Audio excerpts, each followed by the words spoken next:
Program ini dibuat untuk membuat anak-anak lebih sehat, tapi di beberapa tempat justru membuat mereka sakit.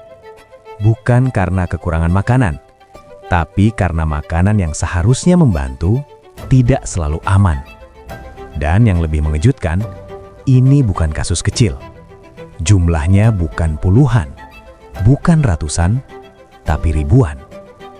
Kita sering mendengar satu istilah, stunting, atau hambatan pertumbuhan. Masalah yang selama ini dianggap sebagai salah satu ancaman terbesar bagi masa depan anak-anak Indonesia. Tapi yang sering tidak disadari, stunting bukan sekadar soal tinggi badan. Karena yang terlihat di luar hanyalah sebagian kecil dari apa yang sebenarnya terjadi di dalam tubuh. Ketika seorang anak mengalami kekurangan gizi dalam waktu lama, tubuh tidak hanya berhenti tumbuh secara optimal. Tubuh mulai beradaptasi, dan dalam proses itu, ada hal-hal penting yang ikut dikorbankan. Perkembangan otak bisa melambat, kemampuan belajar bisa terganggu, dan dalam jangka panjang, potensi yang seharusnya bisa berkembang menjadi tidak maksimal. Bayangkan seorang anak yang setiap hari tetap makan. Secara kasat mata mungkin tidak terlihat ada masalah, namun yang masuk ke dalam tubuhnya tidak cukup untuk mendukung pertumbuhan yang sehat. Dan kondisi seperti ini bisa berlangsung diam-diam, tanpa disadari, sampai akhirnya dampaknya muncul ketika sudah terlambat untuk diperbaiki sempurna. Karena itulah, muncul sebuah solusi yang terlihat sangat masuk akal. Sebuah program besar, makan bergizi gratis. Logikanya sederhana. Kalau masalahnya adalah kekurangan gizi, maka solusinya adalah memberikan makanan bergizi secara langsung. Dengan cara ini diharapkan setiap anak, tanpa terkecuali, bisa mendapatkan asupan yang cukup. Program ini dirancang dalam skala besar, menjangkau jutaan anak, mulai dari balita hingga anak sekolah.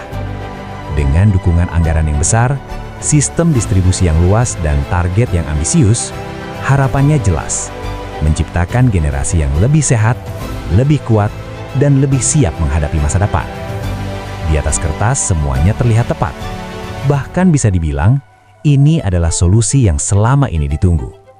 Tapi seperti banyak program besar lainnya, tantangan sebenarnya bukan pada ide, melainkan pada pelaksanaan. Karena dalam skala kecil, memberi makan mungkin tidak terlalu sulit. Tapi dalam skala besar, setiap detail menjadi sangat menentukan. Mulai dari kualitas bahan makanan, proses memasak, penyimpanan, hingga distribusi ke penerima. Satu saja yang tidak berjalan dengan baik bisa berdampak pada banyak orang sekaligus. Dan di lapangan, mulai muncul pertanyaan. Apakah makanan yang diberikan benar-benar bergizi? Apakah komposisinya sesuai kebutuhan anak? Apakah kualitasnya terjaga dari awal hingga sampai ke tangan penerima? Dan yang lebih penting, apakah makanan itu benar-benar aman? Karena dalam beberapa laporan, ditemukan hal yang cukup mengkhawatirkan. Ada makanan yang mengandung kadar gula, garam, dan lemak yang cukup tinggi. Ada juga yang termasuk kategori makanan ultraproses. Secara tampilan mungkin terlihat layak, bahkan mungkin terasa enak. Tapi dari sisi gizi, belum tentu sesuai dengan tujuan awal program. Disinilah muncul pertanyaan yang agak tidak nyaman. Apakah ini benar-benar tentang memperbaiki kualitas gizi, atau hanya tentang memastikan makanan sampai ke penerima? Karena memberi makan itu tidak sulit, tapi memastikan makanan itu benar-benar berkualitas, membutuhkan sistem yang jauh lebih kompleks. Tapi ini belum bagian yang paling mengkhawatirkan. Situasinya menjadi lebih serius. Dalam sejumlah kasus, terjadi keracunan makanan. Dan jumlahnya tidak sedikit. Ribuan siswa dilaporkan mengalami gejala seperti mual, muntah, hingga harus mendapatkan perawatan medis. Bayangkan situasinya. Anak-anak datang ke sekolah dengan tujuan belajar. Mereka menerima makanan yang seharusnya membantu kesehatan mereka. Namun setelah itu, mereka justru harus menghadapi kondisi yang tidak diharapkan. Sebagian merasa lemas, sebagian mengalami gangguan pencernaan, dan dalam beberapa kasus, harus mendapatkan penanganan lebih lanjut. Ini bukan lagi soal kualitas. Ini soal keamanan. Penyebabnya pun bukan satu hal, tapi rangkaian masalah yang saling terhubung. Sanitasi dapur yang kurang baik, proses pengolahan yang tidak konsisten, distribusi yang tidak terkontrol dengan baik, dan penyimpanan makanan yang tidak sesuai standar. Dalam program berskala besar seperti ini, kesalahan kecil bukan lagi hal kecil, karena dampaknya bisa meluas dengan cepat. Apa yang terjadi di satu titik bisa mempengaruhi ratusan, bahkan ribuan orang sekaligus. Dan disinilah kita mulai melihat gambaran yang lebih jelas. Masalahnya bukan pada niat. Niatnya jelas baik, tujuannya juga penting. Tapi dalam praktiknya, niat baik saja tidak cukup. Karena yang benar-benar menentukan bukan hanya apa yang direncanakan, tapi bagaimana itu dijalankan. Memberi makan dalam jumlah besar bukan soal logistik. Ini soal sistem, soal standar, dan soal konsistensi.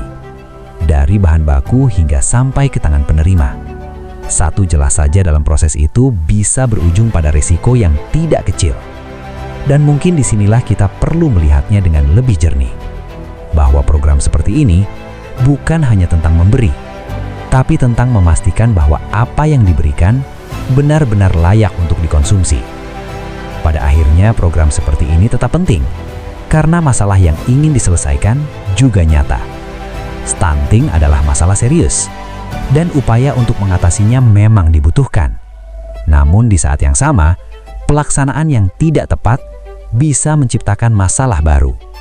Dan mungkin pertanyaan yang perlu kita pikirkan sekarang bukan lagi apakah program ini ada, tapi apakah program sebesar ini sudah dijalankan dengan standar yang seharusnya.